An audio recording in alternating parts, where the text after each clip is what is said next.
집 사고 싶어 만든 채널 집그녀.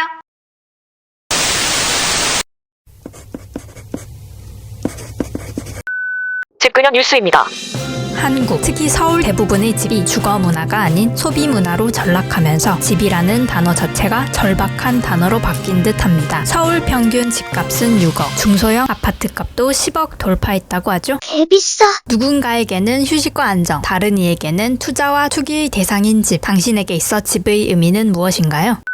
안녕하세요, 집그린 여자입니다. 월급은 그대로인데 자고 일어나면 오르는 집값 감당 안 되시죠? 하지만 이게 꼭 현대에만 존재하는 현상이 아니라고 합니다. 이촌향도라는 말이 있듯 산업화, 도시화가 진행됨에 따라 인구가 도시, 특히 서울로 집중이 되어 농촌은 인구 부족 현상, 반대로 도시는 과도한 인구 밀집 현상으로 인해 다양한 문제들을 겪는 건 오래전부터였는데요. 고려시대 때에도 귀족들은 모든 권력과 부가 집중된 개경에 살았다고 합니다. 그런데 집을 투자나 소비 관점에서만 보는 게 과연 바람직한가에 대한 의문에서부터 점점 잊혀져가는 집의 진정한 의미에 대해 다시 한번 생각해보면 어떨까 하는 마음에 이번 영상을 만들게 되었습니다. 이사가고 나서 이전 집이 잘 있는지, 주변에 변한 곳은 없는지 궁금해서 한 번씩 찾아가 본 적 있으신가요? 오늘 영상에서 소개하는 서울 둔촌 주공아파트는 과거 입주자들이 집을 다양한 관점에서 바라보는데요. 그 관점에 따라 많은 생각을 하게 해줍니다. 그럼 서울 둔촌 주공 아파트 탄생 배경과 역사부터 살펴보겠습니다.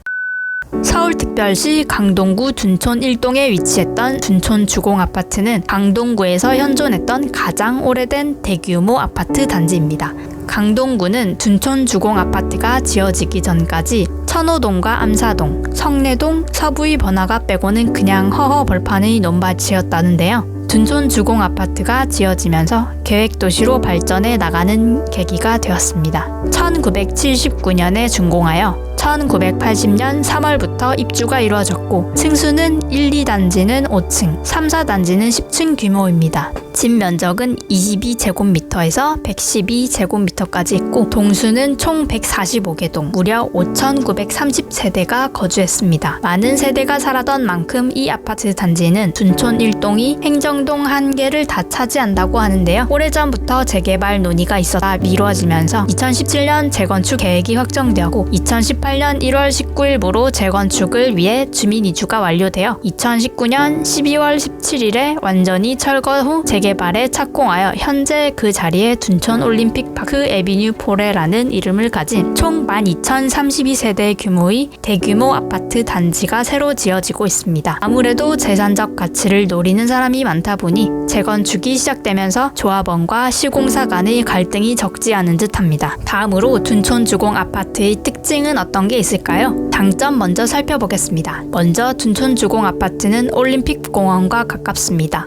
그리고 아파트 뒤편에 그린벨트와 일자산이 있어 환경이 매우 쾌적하고 자연과 어우러져 나무가 많다 보니 사계절을 느끼기에 좋습니다. 봄이면 벚꽃이 만연해 벚꽃놀이를 갈 필요가 없고 가을에는 형형색색의 아름다운 단풍놀이를 즐기기에 좋다고 하네요. 또한 과거 입주자들이 인터뷰를 보면 오랜 역사가 깃든 만큼 아파트 주민과의 유대가 끈끈하고 추억거리가 많은 장소라고 합니다. 이 아파트의 재미있는 사실 중 하나는 70년대 후반에 건설된 아파트다 보니 전쟁을 대비하여 방공호 목적으로 아파트 내의 모든 동들이 지하 통로로 연결되어 있다고 합니다. 지하세계 탐방 로망 있는데. 그렇다 보니 옛날에는 지하 탐방 다닌다고 돌아다니다 경비 아저씨한테 걸려 혼나는 어린이들이 많았다고 합니다. 또 다른 이색 장소 중 하나는 3단지 정중앙의 큰 놀이터에는 특이한 콘크리트 재질의 미끄럼틀이 있는데요. 높이 5m의 커다란 기린 모양을 한 기린 미끄럼틀이 있습니다. 이 놀이터를 통틀어 기린 놀이터라고 불렀는데 안전 및 다양한 이유로 철거되었다고 합니다. 철거되기 하루 전에는 마을 주민들이 모여 불꽃놀이와 함께 고별 기념식 및 영상으로 때를 기록하기도 했다는데요. 과거 입주자들은 입주민들과의 소속감과 함께 많은 추억을 쌓을 수 있어 행복해 보였습니다. 반면 단점으로는 70년대 후반에 지어진 아파트이기도 하고 일찍이 재건축 논의에 들어갔다 보니 관리에 소홀했던 탓에 건물과 시설이 상당히 노후화되어 있는데요. 그만큼 녹물이 많이 나오고 물과 전기도 자주 끊겼다고 합니다. 그 예로는 인근 학교에서 반 아이들 대부분이 씻지 않은 날은 녹물이 나온 날이라는데요. 여름이면 6,000세대가 드는 에어컨의 전력 용량을 못 버텨 변압기 파열로 정전되는 사건도 자주 발생했다고 합니다.